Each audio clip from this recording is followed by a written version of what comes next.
नमस्कार, मैं शिवानी रतूड़ी आर्यव्रत टाइम्स में आपका स्वागत करती हूँ।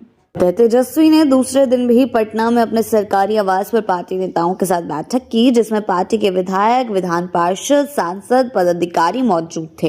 विधानसभा चुनाव में पार्टी को मिली करारी हार और विदेश यात्रा से लौटने के बाद तेजस्वी पूरी तरह सक्रिय हो गए हैं। बैठक में संगठन की मजबूती, संगठन विस्तार, बिहार विधानमंडल के बजट सत्र, बिहार के मौजूदा राजनीतिक हालात पर चर्चा हुई। तेजस्वी जल्द बिहार यात्रा पर निकल सकते हैं, उस पर भी चर्चा हुई। नेताओं से फीडबैक लिया है। तेजस्वी संगठन में जरूरी बदलावों की रूपरेखा भी तैयार करेंगे। जानकारी के अनुसार बिहार सरकार को किन मुद्दों पर घेरना है, इस पर भी रणनीति बनी है।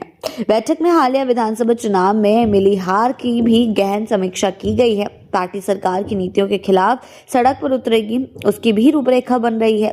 कल तेजस्वी ने पार्टी के सांसदों के साथ बैठक की थी, जिसमें पार्टी के लोकसभा, राज्यसभा सांसद मौजूद थे। बता दें, बिहार विधानसभा चुनाव में राजद की करारी हार हुई है। पार्टी सिर्फ 25 सीटों पर सिमट गई, जबकि तेजस्वी महागठबंधन का मुख्यमंत्री चेहरा थे। चुनावी नतीजों के बाद तेजस्वी परिवार के साथ छुट्टी पर विदेश चले गए थे, जिस पर सत्ता पक्ष लगातार सवाल खड़े कर रहा था, लेकिन अब वापस आने के बाद पूरी तरह से एक्टिव हो गए हैं। बैठक पर प्रधान महासचिव और विधायक रणविजय साहू ने मीडिया से बातचीत की है।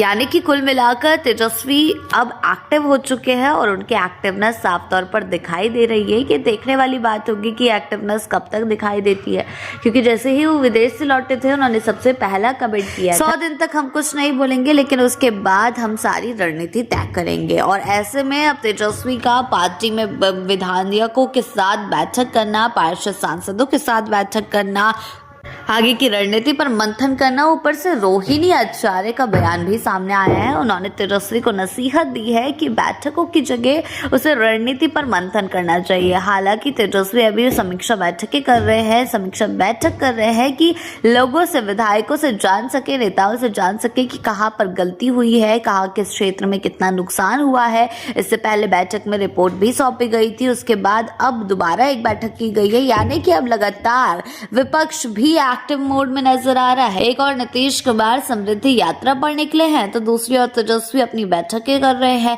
ताकि अब सरकार के खिलाफ मजबूती के साथ खड़े हो सके। और उन्होंने ये सोच लिया है कि सिर्फ बयानबाजी करने से, आरोप प्रत्यारोप लगाने से कोई काम नहीं बनने वाला है। जनता का भरोसा जीतने के लिए जमीनी स्तर पर काम करना होगा। ऐसी ही अपडेट्स के लिए जुड़े रहें आर्यव्रत टाइम्स के साथ ही चैनल को सब्सक्राइब करना ना भूलें और हमारी फेसबुक और वेबसाइट के साथ भी जरूर जुड़ें।